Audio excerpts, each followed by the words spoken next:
Student হিসেবে Dhaka medical কলেজে কর্মরত আছি। আমাদের যে ডক্টরদের কর্মবিরতিতে আমরা গিয়েছিলাম এবং আমাদের এখানে উপদেষ্টা মহোদয় এসেছিলেন এবং তার সাথে আমরা আজ 1 সেপ্টেম্বর ঢাকা মেডিকেল কলেজ হাসপাতালে স্বাস্থ্য উপদেষ্টার সাথে মিটিংয়ে যখন সারা দেশের জরুরি সেবা চালুর জন্য নিরাপত্তা চাওয়া হয়, তখন তিনি শুধুমাত্র বিভাগীয় হাসপাতালগুলোকে নিরাপত্তা দেওয়ার মতো জনগণ আছে বলে জানান। তাই বিভাগীয় হাসপাতালগুলোতে 1:1, আমি আবার বলছি,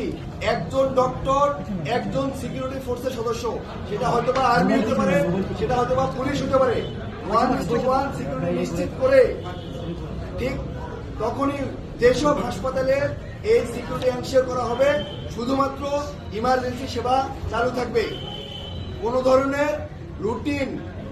সেবা, আউটডোর সেবা চালু থাকবে না, শুধুমাত্র